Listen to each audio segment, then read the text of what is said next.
Hi everyone, hope everybody is well. Mr. Marks here, ready to do your home assembly this week. When we normally do assembly, like you know by now, we start off with an interesting picture of some description, and I discovered a few pictures a couple of weeks back of the inside of some of the spaceships, which might not be completely new to many of you. However, it was a series of pictures that showed how they'd changed over time. And often the pictures I show in assembly are either related to two things really. They're related to nature and new discoveries of new creatures and things like that, or there's something to do with technology or inventions.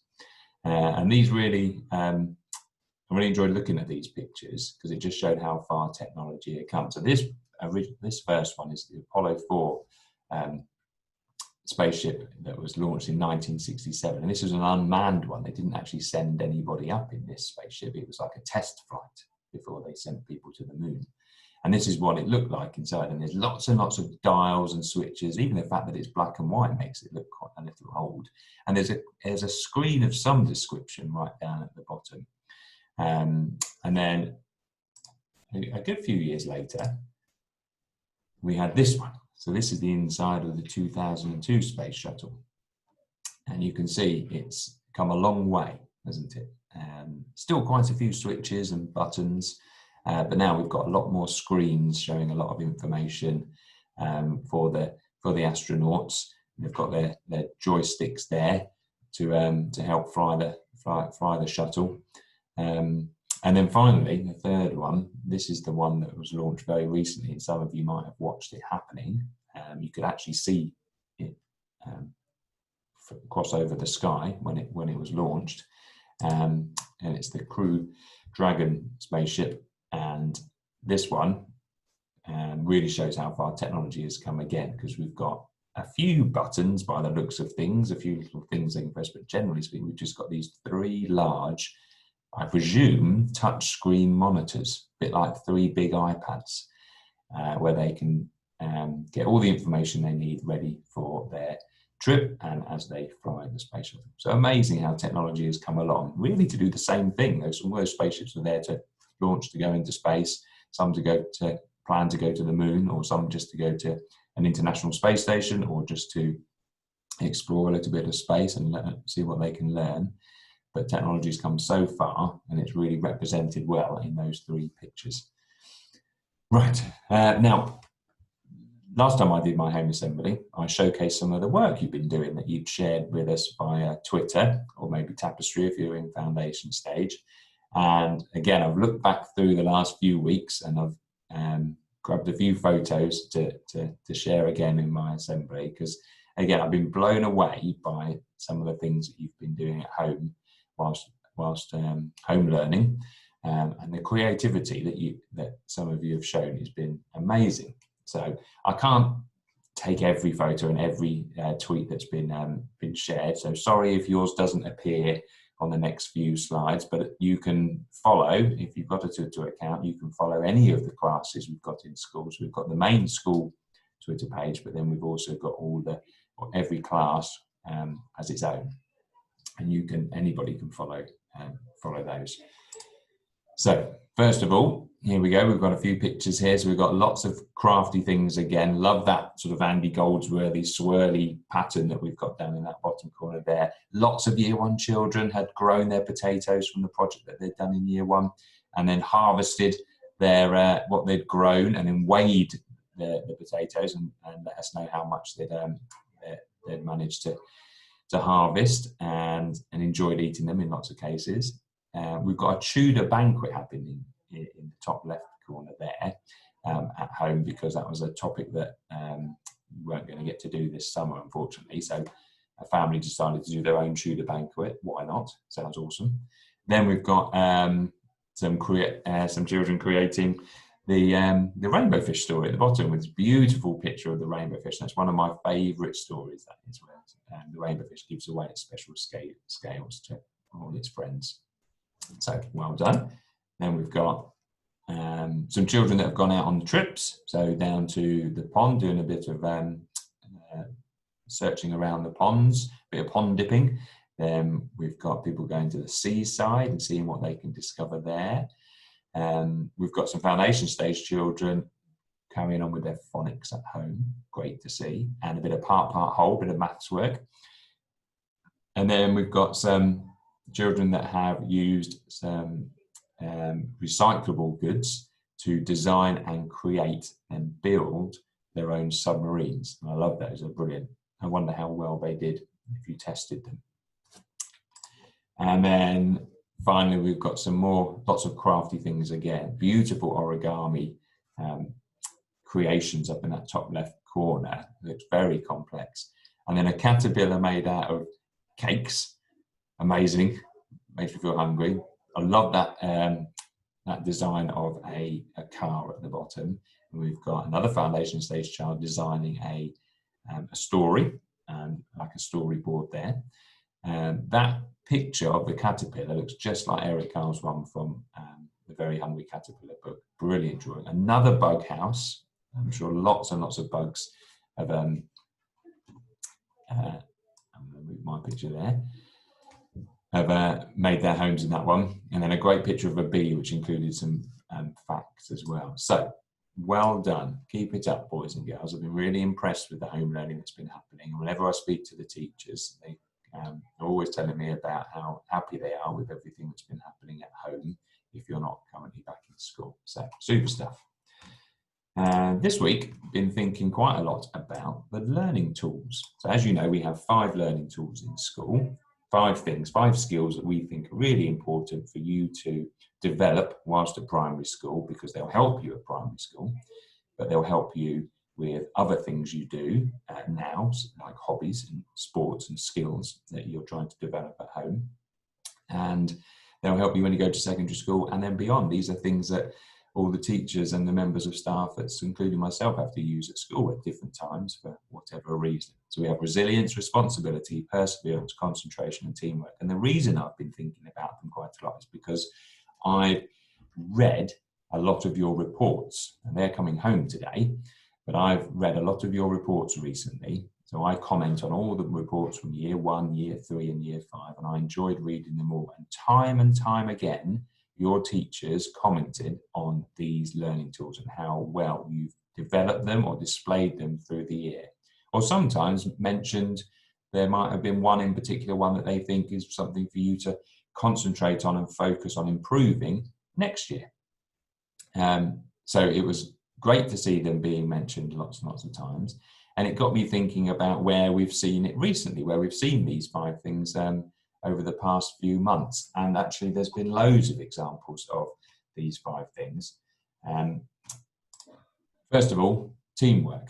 Well, the NHS, I think, is probably the best example of teamwork recently, where they have had to work tirelessly to look after everybody and keep our country safe, and anybody that got poorly to take care of them and test lots of people. And they've had to work in really tricky conditions, where they've had to wear lots of PPE, lots of stuff to keep them safe as well. And you can see examples in those pictures there where they're helping each other to put that PPE on and keep their hospitals clean. And it's not just the doctors, not just the nurses, but it's all the staff there. So you've got a member of the staff in that bottom left corner who's helping to keep the hospital clean, which is vital at all times, but especially at the moment to keep everybody safe. And my uncle is a porter in a hospital, so he's been working. And one of his main jobs is to help people get from one place in the hospital to another place in the hospital.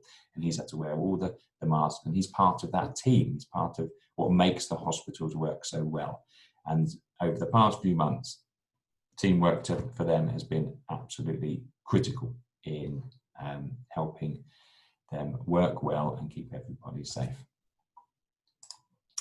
Perseverance, one of my favourite stories, and I'm sure lots of you are aware of this one. Captain Tom Moore there with his thumb up, and he set himself the challenge before his 100th birthday, so he turned 100 not that long ago, that he was going to walk 100 laps of his garden, which would have been a tricky thing to do, despite the fact that he's nearly 100 and has to use a walker to help him to get it. And he did it, and he set himself with a bit of an aim to to raise, I think, a few £1,000s to raise to help the NHS on a Just Giving page, I think it was. And he got so much interest, and there were so many people that followed this story. It became a national story, it became an international story, so they were following it around the world. And he actually, I think the last time I saw it, he managed to raise £33 million, something like that, to help the NHS and to go towards helping them through this tricky time. And what a brilliant example of perseverance, because perseverance, it says that I keep going no matter what. So it didn't matter that he was nearly 100 years old. It didn't matter that it was going to take him a long, long time to do. It didn't matter that he knew it was going to be tricky. He kept going, and he did it, and lots of people watched him do it, and it was a brilliant example of someone trying to do something fantastic and trying to do something that was going to help lots of other people, but also a really good example of perseverance. Then we have resilience. Resilience is probably one of the ones that's come up in some of the reports more often than not, where it's something for children to continue to develop and to try to get better at. So resilience, it says on our resilience badge, bounce back when things go wrong, because things do go wrong. Things go wrong in school all the time, especially when you're learning, when you're trying to tackle a problem or solving an issue in any lesson. Things are going to go wrong. It's not going to go right first time. And the idea is that you learn from that. You accept the fact that failing is part of the journey, and you bounce back and you give it another go. And we've all had to be resilient in the past few months. So schools closed. That wasn't something we expected. We didn't know that was going to happen, but it did, and we had to deal with it, and it knocked us back. But we all had to pick ourselves up again, learn to work in a different way, start learning from home, as teachers, we had to start working in a different way at school, setting work for you to do at home. And we bounced back. We got knocked back because it was closed, and we bounced back. And then another thing that knocked lots of us back, including myself, was the fact that we couldn't do sport. So I still enjoy playing football on a Monday night. I'm not the best footballer, but I still like playing. I haven't done that for a long, long time. So that knocked me back a bit. I like playing golf. I can do that again now. I've had a couple of rounds since I've been able to do that again. But again, I missed it. It knocked me back a bit. And I enjoy watching sport. I do a lot. I enjoy going swimming. I enjoy taking my boys swimming. But we couldn't do any of that. So that was a real thing that knocked back, and had to show some resilience and find other ways to do it. So we got on our bikes a bit more because we could do that. I started running again, like I mentioned last time. And then as far as watching sport was, well, I've had to watch a few old sporting events, I suppose, but it was two things there: the school closing and sport being cancelled to a fair degree. That was meant I had to show some resilience, and I know lots of you have had to do that as well.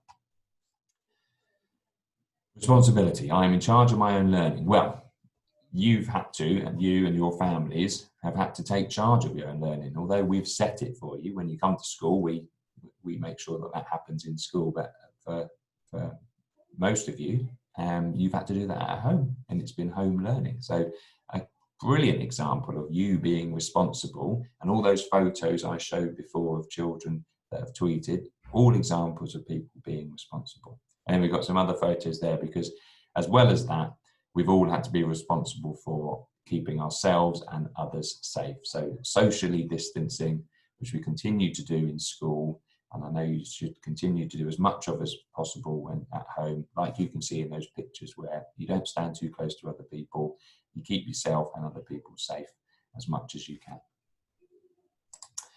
And then finally, concentration. I focus on what I'm doing. And here is a photo of some of our staff having to concentrate, because before we opened up the school back for more children, we had to go through a lot of information. We had to share a lot of important things, and we really had to concentrate on making sure school was going to be safe. And the staff did a brilliant job at remaining focused, thinking carefully about what part they had to play and what things they had to remember, so we could open our school safely. And that's what we're doing now, again, ready for September. So hopefully, fingers crossed, September we'll be able to see everybody back, but things may change again. But at the moment, that's what we're planning for. And we're having to concentrate and focus and making sure we get everything right in school, ready to welcome you back in September.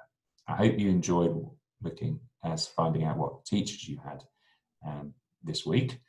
I enjoyed filming Mr. Eardley create his Mission Impossible video to send home. And I know, having spoken to some parents that have dropped children off at the gate over the past week, that they enjoyed watching it as well. So, my final slide. Which of our learning tools do you want to improve next year? Have a look at your report today. Well done for all the things that you developed this year, all those skills, all those steps forward that you've made. But there's always room for improvement.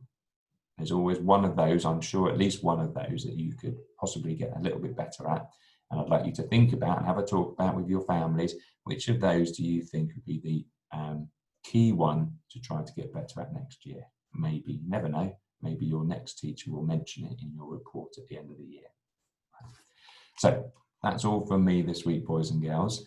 Next week will be the last week of the term, so that before the summer holiday. So there'll be one more assembly that's sent home that Mr. Eardley will organise ready for next Monday. But in the meantime, take care, be safe, and I shall see you soon.